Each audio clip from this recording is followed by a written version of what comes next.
Hi, this is Dee-Dee Devon of Divine Intervention, Lifestyle, and Nutrition Health Coaching. Today, I wanted to share with you about what happens when personal growth drives us apart from the people we love. And here's the thing. What I've found is that many people hide their personal growth journey because they're afraid of what other people will think, and the consequences of that is that other people start feeling excluded and resent the personal growth journey because they have some deep set insecurity that they're going to be left behind.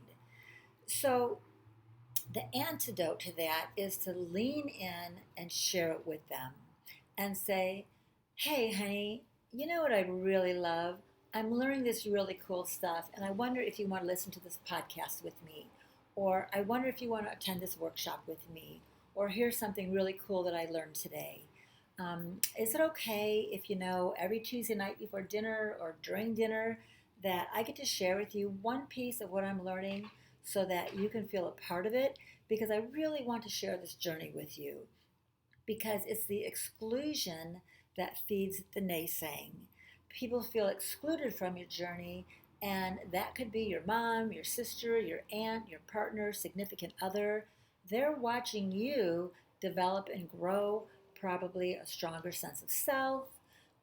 Maybe you're getting healthier and looking vibrant, and they're confronted, and maybe they have habits, and they're worried that you're going to judge them.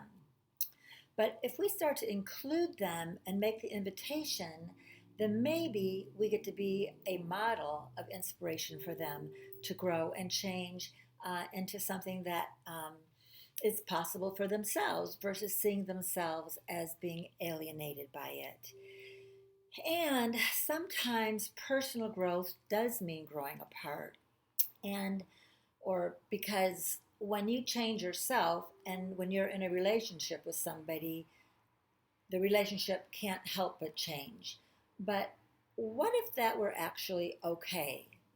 It doesn't make you a bad person, it doesn't make you mean or uncaring, but the alternative is shrinking yourself to fit into a space that you've outgrown.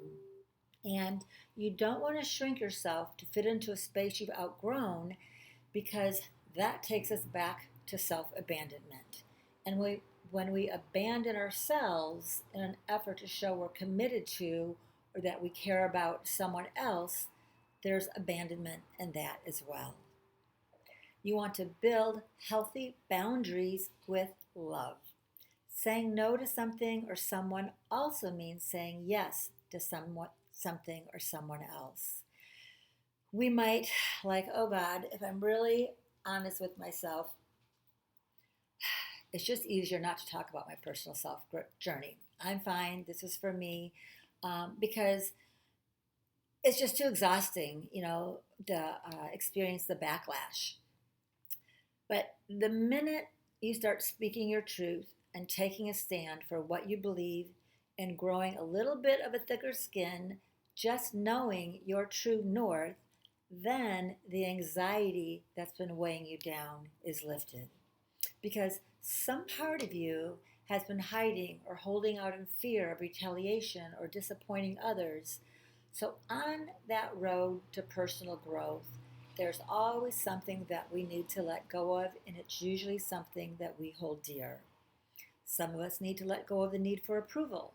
Some of us need to let go of our fear to uh, let go of our commitment to fear, our need to struggle, and put ourselves in a position to be supported by the universe, not needing someone else's approval for self authorizing our personal growth.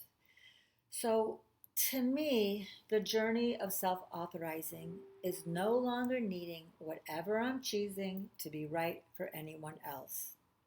Now, that doesn't mean that we make other people not important or we abandon them. It's just, that we can consider our actions, what they'll have in other people, but we can also remain authentic, right? And true to our own inner compass. And usually your body never lies. Our mind can justify things, but sitting with how it makes you feel, and you want to go toward that expansive state and not that constricted state. And If you choose to leave someone who is not going along on this journey with you, remember that you are not leaving them behind. You are just allowing them to stay where they're at, and that is their choice. The last breath you take is yours alone. No one is going to the coffin with you.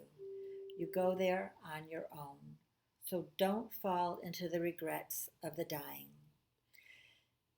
There is a study. The number one regret of the dying was living a life that somebody else wanted for me rather than blazing my own trail. Yes, so go ahead and quit asking for permission and be true to you. Namaste.